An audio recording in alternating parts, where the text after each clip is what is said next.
Warahmatullahi wabarakatuh. Kembali lagi di tes konseling RBT.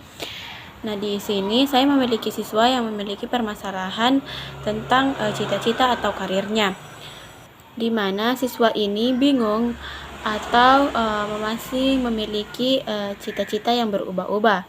Jadi tetap di sini konseling memiliki masalah mengenai karirnya yang masih ditentukan sama orang tuanya. Konseling ini dihadapkan oleh dua pilihan antara bekerja ataupun kuliah. Akan tetapi di sini konseling lebih memilih untuk bekerja daripada mengikuti orang tuanya yang menyuruhnya untuk kuliah. Konseling tertarik untuk bekerja karena dia tidak ingin membebani kedua orang tuanya lagi, dan inilah salah satu alasan yang membuatnya untuk tertarik memilih bekerja ketimbang kuliah. Dengan cara seperti itu atau bekerjalah, ia bisa mencari uang sendiri dan tidak meminta lagi sama orang tuanya. Di mana siswa tersebut merupakan siswa kelas 12. Siswa tersebut bernama Akila. Akila ini sendiri berada dari kelas 12.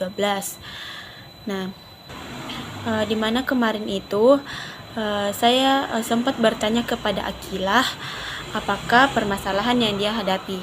Namun di sini Akila masih bingung untuk mengungkapkan permasalahannya. Nah, setelah saya melakukan penjelasan terhadap Akila, yang dimana penjelasan itu saya sebagai guru konseling atau guru pembimbing di sekolah mendengarkan semua keluh kesah yang Akila sampaikan.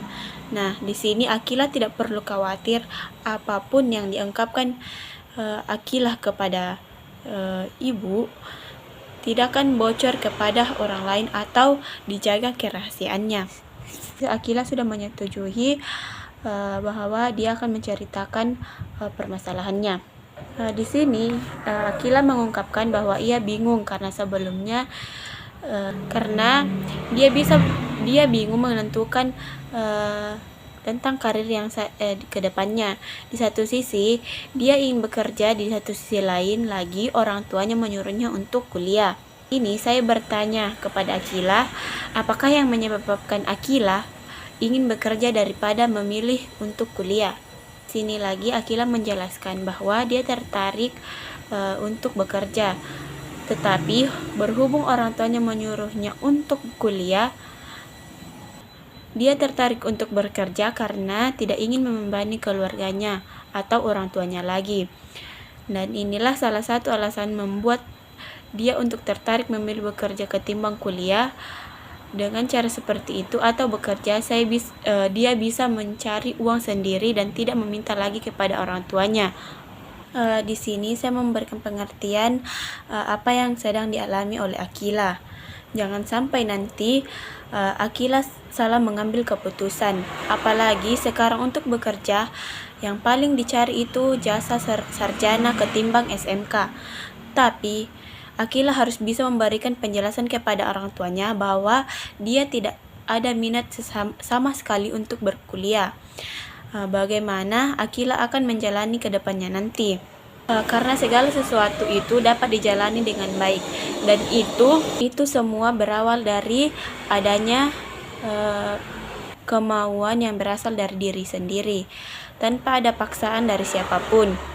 Jika Akila mengikuti kemauan orang tua, kemudian hanya dia tidak mampu dalam menjalaninya, maka itu semua hanya percuma dan sia-sia.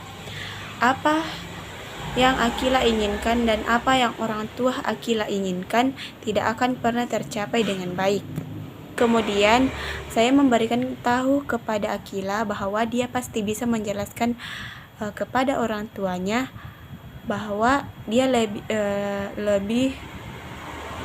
kenapa dia lebih memilih bekerja, dan itu semua ada tujuan tertentunya buat Akila dan juga untuk keluarganya. Di sini Akila sudah berkata ingin berusaha untuk menjelaskan kepada orang tuanya, tapi dia masih takut nanti orang tuanya tidak mau menerima alasan Akila. Di sini saya berusaha meyakinkan Akila bahwa dia pasti bisa. Dan Akila pun berkata, semoga ia bisa menjelaskan kepada orang tuanya.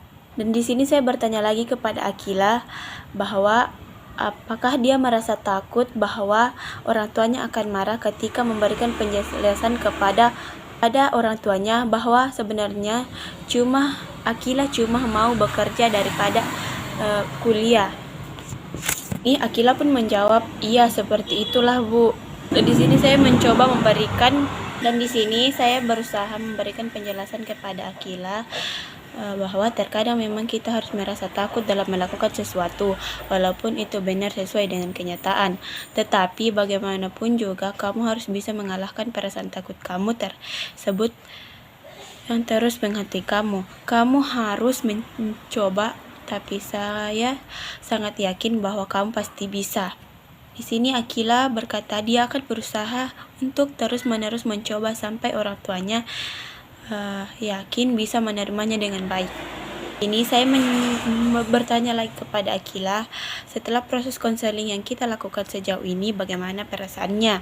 Akila pun menjawab, sudah merasa nyaman, tenang, dan bahkan saya memiliki keberanian untuk memberikan penjelasan kepada orang tua saya nanti. Dan saya pun menjawab, baiklah, semoga pertemuan kita hari ini dapat bermanfaat lain kali. Jika kamu ada waktu dan ada yang mau diceritakan sama ibu atau melakukan konseling, silahkan saja datang menemui saya di ruangan ini. Nah, ini Akila menjawab, baik Bu, terima kasih atas bantuannya, sangat bermanfaat bagi saya. Saya mau pamit dulu. Begitulah gambaran tentang konseling yang saya lakukan kemarin dengan siswa yang bernama Akila, siswa kelas 12 SMK. Sekian dari saya. Wassalamualaikum warahmatullahi wabarakatuh.